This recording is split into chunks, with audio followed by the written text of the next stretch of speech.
So the other day, when we were sitting around before recording, Dylan and I thought to each other, what will F1 look like in 2040?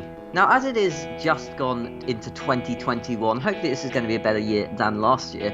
We were thinking, what will things look like in 2040? Now, if you think back 20 years earlier, 2001/2000, things were very different. You know, Michael Schumacher was in his peak of winning championships.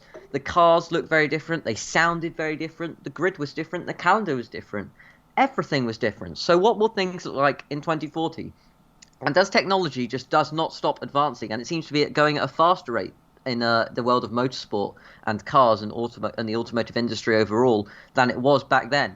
What will things look like in 2040? You know, we've got the whole climate change issues to consider. Will we have electric power, biofuel? What will the cars look like? What technology will we have? You know, some of the things that we have today were just in our wildest dreams back in 2001. Things like voice recognition. You wouldn't ever have thought of that in 2001, would you, Dylan? Or thumbprints to log into your phone. Yeah, all of this. Even Face ID now. Yeah, any of all these the technologies that we just take for granted. You know, on your phone, even my laptop now has like fingerprint sensing to unlock it. It's just things. Technology has moved on so far, and just look at the computers back in in the F1 team garages. They were Bricks. peak technology back then, and they literally are house bricks now. They are that useful. So things really will change, and I don't know what it's going to look like, but we thought we'd consider it, and as it's a new year, it seemed quite topical. So one of the first things we thought we'd discuss, this is going to be one of our more discussion-y videos, not a tier list, because we decided even we could not tier list. It's impossible for us. Yeah. Maybe Arava can. Maybe Arava can try find a way to tier list this, but not us. The weekend format, that's obviously the way F1 works at weekends. I can't see it going into the week at all because, you know, all sports are at the weekend, unless you're football. I think they have midweek matches sometimes. I don't really know, but Yeah. it's a weekend sport. You know, you go along. It's a weekend event if you're going to go to a race and watch it, and it's a weekend event at home as well. You know, you could spend your whole day on Friday watching practice, and then you've got Saturday qualifying and Sunday race. So there's content all 3 days. So I can really I could really see I couldn't really see the race moving away from the weekend, but there's certainly change to be had amongst what happens during then. Practice sessions. You know, we have three. I think we've had three for a while. Do you think the number of practice sessions is going to change, Dylan? I think they'll stay the same, or they could be like a MotoGP where they have 4, but I think they'll just stay with the 3. I think they're going to stay with the 3. You know, we have an hour and a half, and then an hour on Saturday, and I think that's plenty.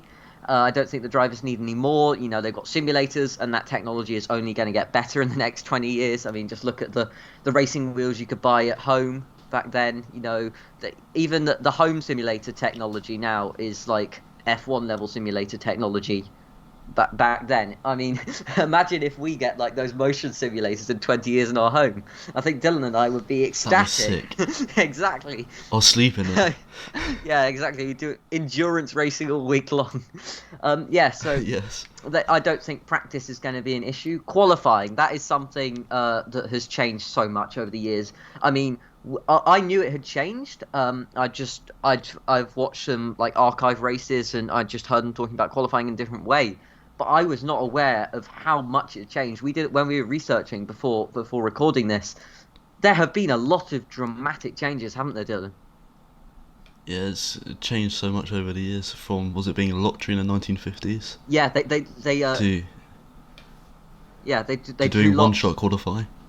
Yeah, they drew lots in the 50s to decide who would qualify. But yeah, the traditional one was a 2 format, Saturday and Friday and Saturday qualifying. There were two sessions for qualifying, and the fastest time was taken to decide pole position and so on. But yes, it's certainly changed over the years, and certainly more so in the last 20 years. You know, we had that 2-session format all the way up to 96, and then we had about 10 changes up until the current day now. So I can definitely see this changing.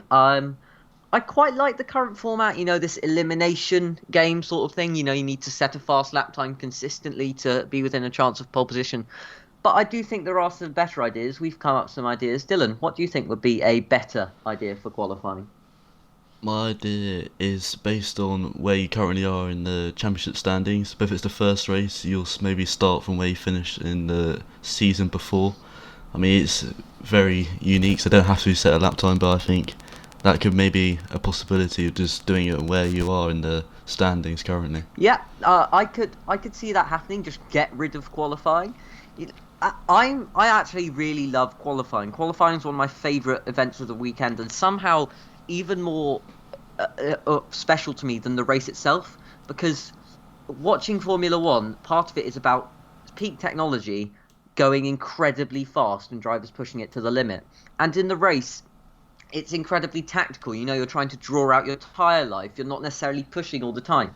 But in qualifying, you are going 200 miles an hour plus in the current day all the time. You are pushing constantly. And I think as fans, the majority of people want to see track time where the cars are going absolutely ballistic with the top speeds. And at a race, you want to see that. If you're watching qualifying at the track, you want to hear the sounds of them rumbling past you at 200 miles an hour as much as you can, because that's one of the attractions of going to watch it. So I think that really, I think that you get more laps depending on the championship order. I kind of agree with the championship style to Dylan. I don't want to get rid of qualifying for those reasons I said. I think it's a brilliant thing to watch, and I think we should get the most amount of qualifying in, because I think it's really special for the fans. But the number of laps depending on the championship order. So let's say, I know this isn't happening, let's do it, take a current day model. So let's have Lewis Hamilton in P1. So he gets, let's say, 3 laps over a certain session to set 3 fast laps. Obviously, this doesn't count out laps, in laps, because that's just unfair. 3 laps to set his fastest time possible. And then all the way down the bottom, let's say someone like Nicholas Latifi, who was at the bottom of the standings this year, he gets double that, 6 laps, to set his 6 to 8 laps to set his fastest time. So it just gives those guys in maybe slower cars, which are more hard to drive, just a bit more of a chance to get higher up the order. And I also hope that the cars are closer, so it could really, really depend on, Lewis Hamilton could be, say, qualifying first with really small number of laps one race weekend, then he does badly because the cars are so close, and then he's got loads of laps next weekend because he's dropped down championship order. I think that'd be brilliant. Or maybe previous race order, championship or previous race. I'd like to see that as well. And finally, how long do you think the race will be, Dylan? I think they could possibly stay the same. I mean, I think they're perfect length. Stay with the usual rule. If it goes to 2 hours, that the race stop. I think 2 hours is the longest it needs to be. Otherwise, I think it should stay as it is currently. I completely agree with you there, Dylan. The race length at the moment is perfect. If it's a boring one, then it may feel like a bit of a drag, but on an exciting one, it feels good. You've got enough length to have 2-stop strategies. There's always pit stops. You have to pit once, as in the regulations, but there's lots of it's long enough to allow for lots of different strategies, and people don't lose attention. And if you're at the track, you want it to be an afternoon event, because it really, it takes up the middle of your afternoon, a good chunk of your afternoon, the watching the race. I wouldn't want it to take up much longer or much shorter, because you get lots of content around that, and I think it's the perfect length, as Dylan said. And I think more than 2 hours, it would get a bit of endurance race. There wouldn't be as much action because people would be trying to play the long game, and people get bored. So I agree with Dylan, perfect length as it is, and I hope it doesn't change. And finally, the number of days that the race weekend is spread over. Currently, it's spread over 3. We have practice 1 and 2 on Friday, practice 3 qualifying on Saturday, and the main event, on Sunday. But I could see that changing. Formula E does it all in one day. I think they have fewer practice sessions. I'm not an expert on Formula E in any way, shape, or form. But I think we could go down to 2 days, just for the fact that, people, if as a commercial side of it, people are working on a Friday, so you're only going to get dedicated fans going to watch qualifying. So I think we could have 2. Would you like to see 2-day race weekend, Dylan? 2 days would be good, but I'm not sure how it would work. Maybe you'd have the 3 practice sessions on the Saturday and then qualifying Sunday morning and the race in the afternoon. I think that could possibly happen. I'm not sure if you would do all 3 practice in one day. I think that would be, and qualifying would be quite long. Yeah, I agree with you there. I think, but I do like the idea of quali and race on the same day because if you crash in qualifying, it's not at the moment. It's not a big panic, and you can usually get it ready by the race. But if it's the same, if it's the morning, we had a qualifying on the same day as the race in Suzuka due to a storm last year in 2019. I think that'd be really, really intense because if someone pushes way too hard in qualifying, gets a bad grip position, but all they're going to have is just some replaced parts and they're going to be ready for the race. But I'd like to see those mechanics working flat out and it being a really close battle, really tight to whether they could get to the grid on time later on. So yeah, I quite agree with you there. Now, next. Also, like, make the punishments harsher for your qualifying mistakes. Yeah, make it a shorter gap. So yeah, qualifying mistakes are punished more harshly. So qualifying is that bit more intense. As I said, I like it being that intense for the fans. And moving on to the stars of the shows, the drivers. I mean, the grid's going to be completely different. We've got some quite terrifying, when I found these on Google, aren't they, Dylan? Some quite terrifying photos of drivers being made into older versions of themselves. You've got Hamilton, if we're starting on the bottom left of this pyramid.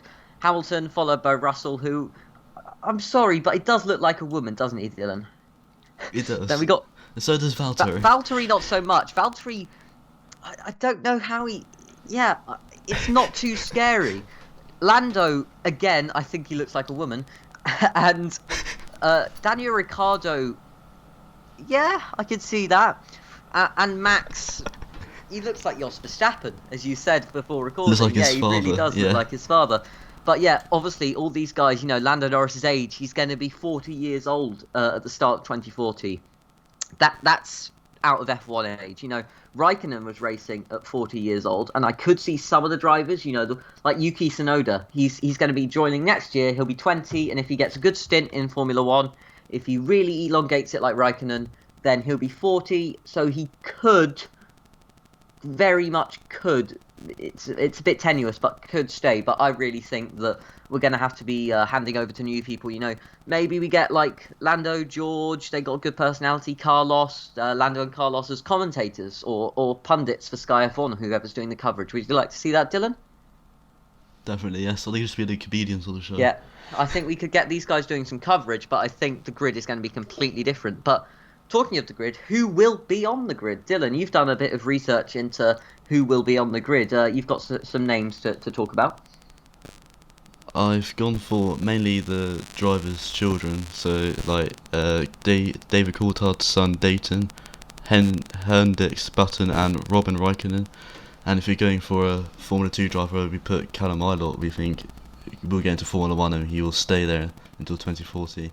But we've just mainly gone for the current F1 drivers or old F1 drivers' sons who have a chance of being there because their parents were in there. Yeah, I agree with you. Just look at Mick Schumacher. I mean, obviously there's a lot of thing about it's not about the name. He is very talented, but it does help. It does help you. Motorsport is very, very money heavy. You need money to get anywhere. It's just how it is, and I don't think that can change. But all these drivers, it's no secret that F1 drivers are well paid. So you've got Jenson Button's son, David Coulthard's son, Raikkonen's son, obviously daughters, but the majority of these drivers seem to have sons, don't they?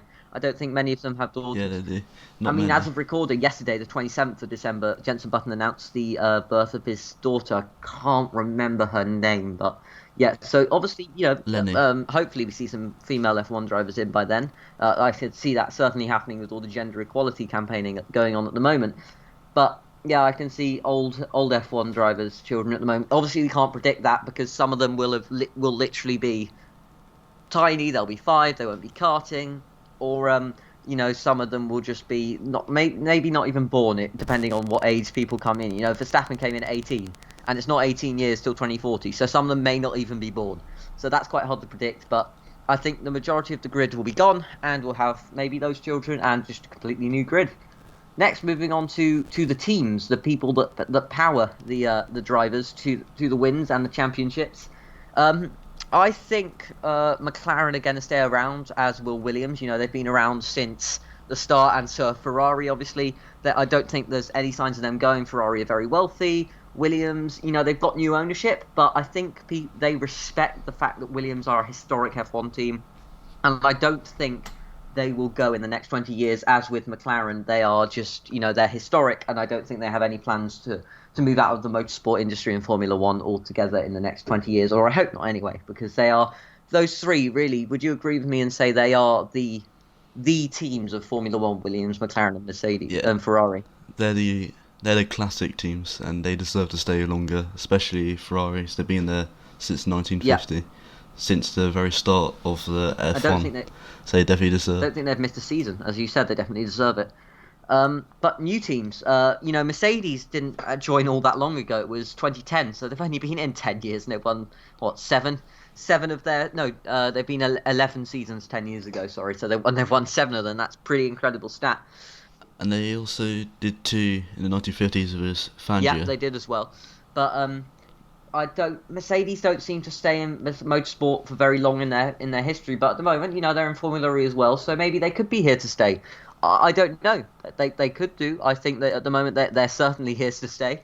But new teams. There's a lot. The German giants. Dylan, who do you think should stay in or come into Formula One? I reckon BMW might come back, and I'd love to see Audi and Porsche, just like they used to be in the World Endurance Championship. They used to be rivals, so I reckon Audi and Porsche will come in eventually, and I'd love to see BMW come back as well, just like the olden days. Yep, the olden days. The olden days of 2006. Yeah, I could see that those German giants, and Audi and Porsche had some great battles in the mid 2010s in WEC with in the LMP1 category. So yeah, I could see them coming in. They certainly have the pedigree and the money and the budget to compete in motorsport. I'd quite like to see some Japanese manufacturers coming in to Formula One. Toyota, they've been in before. Honda, I think they did race in the 60s/50s. Well, they Honda BAR. Yep, BAR Honda as well. So maybe that and Mitsubishi. You've got some incredible Mitsubishi. I came up with this as a bit of a joke, but they have made some actually decent fast cars. I think they do rallying. I'm not sure. I'm not a rally expert, but I think they do rallying, or at least they used to do rallying. So Mitsubishi maybe, and Nissan. The GTR, they did WEC not very successfully in LMP1, but they do have a bit of racing in them, and a lot of Japanese manufacturers do. Or maybe we see someone like Red Bull, who you would really not expect a drinks manufacturer to be in the 80s if you're looking at the 2000s. So maybe someone completely surprising. We just get a drinks company, someone like, I don't know, Coke, the Coke F1 team, Lucozade F1 team, or just some Google. It's just a big company like Red Bull enter a team. You could have Google in Formula One, Apple, Microsoft, Apple Racing. Apple Racing. That doesn't sound the best, does it? Doesn't have the best ring to it. And now we've also got to mention the things that I think are going to change the most. The cars. You look at the cars 20 years ago. I'll put a couple of pictures up on screen as you've seen all video long. But I certainly think the cars are going to change a lot. Engine-wise, if they stick with engines, if they stick down the engine route, because I think fans kind of want that, although they respect the environment, the strain it puts on the environment with engines. I think the FIA a couple of weeks ago said they developed a biofuel completely sustainable. So maybe we have biofuel engines, or we just have over 50% hybrid power. What do you think, Dylan, was going to happen with the engines? I think they might go to electric, but they'll just turn into Formula E. But I think they will definitely keep the hybrid and try and make it more eco-friendly. So I'm not sure what they could do to it. Well, F1 have said they are going to be carbon neutral by 2030, so that's 10 years after. 10 So years. I think they're going to go down the biofuel route, because otherwise they're going to turn into Formula E. But I think, I don't know what the sound's going to be like, but I think it's going to be biofuel with quite a heavy, I don't know, 60-40, with 60 being the power unit and 40 being the ERS, the electric power supply. And obviously that's just going to get more and more efficient as time moves on. Lighter cars as well, engine technology is going to get lighter, new materials. Carbon fiber was just starting to come in around 20 years ago, really 30 years ago. Maybe downforce levels increase. They can't increase too much, otherwise drivers literally can't cope. They'll black out, won't they, Dylan? Yeah, if it gets too much, then they would just Because at the fade. moment they go through about 5G under heavy braking, so they can't go much faster, or much heavier downforce and G, because literally the drivers, no matter how fit, the human body just cannot cope. Another thing, Cockpit. cockpit. Yeah, Sorry, did I steal that for you? you stole one of my favourite talking points, which I think is going to be quite controversial if anything happens that people don't like. Because they seem to be quite protective of it being an open wheeler racing series, but I don't mind it going closed like IndyCar. At the moment, IndyCar will put a picture on the screen again, but IndyCar has a closed, like almost like a windscreen with the top. It's like a convertible, but with a windscreen. Aero It's an shield. yeah, that's it, Aero Shield. Dylan got the right name. And to protect the drivers, obviously. At the moment, we have the Halo move in not so long ago. Obviously, there's lots of other driver safety enhancements, but I could see us having a closed cockpit like that, couldn't you, Dylan? Yeah, I mean, I don't know how safe it is considering what happened to Grosjean. So if that happens again, would the driver be able to get out quick enough, or would the seal or the roof get stuck? That's another Yeah, I question. think I agree with you there, Grosjean. Grosjean's crash a couple of months ago. It was, he was lucky to be able to get out, and I think that was partly down to the fact that it is an open wheeler racing series. But I think if they just surrounded the Halo, like in IndyCar, with a glass slash perspex slash strong see-through material, not glass, obviously that'd be awful. I'd just smash it at the click of a button or whatever. Then I think as long as they left the hole at the top the same, then the driver should be able to get out. Um, but yeah, I wouldn't want a closed cockpit like in WEC, as we just saw in, if it was a WEC car that had that same accident, I don't think they would have survived. They wouldn't have been able to get out, don't you?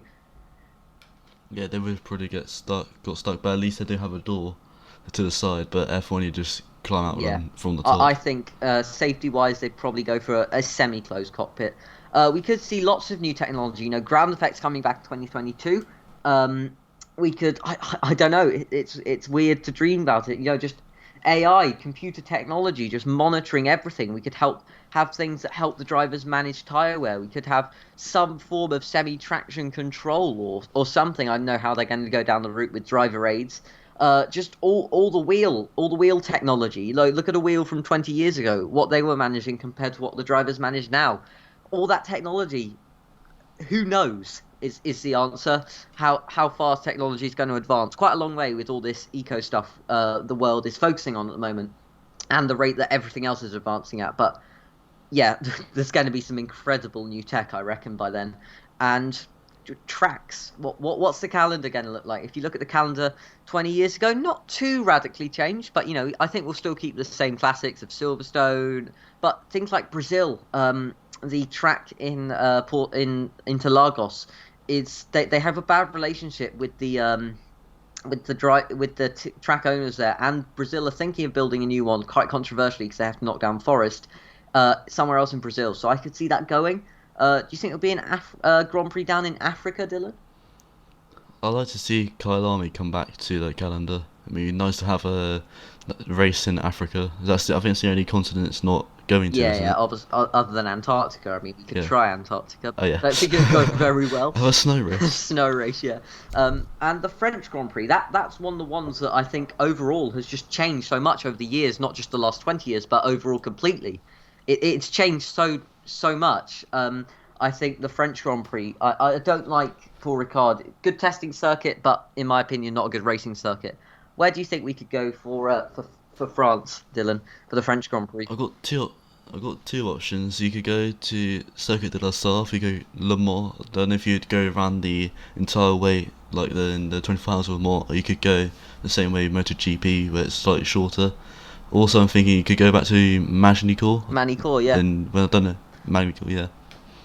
I Yeah, mean, that's probably a better one than Paul Ricard. yeah, I agree with you there. I think they're both better. We did race at Le Mans in the 60s, I think.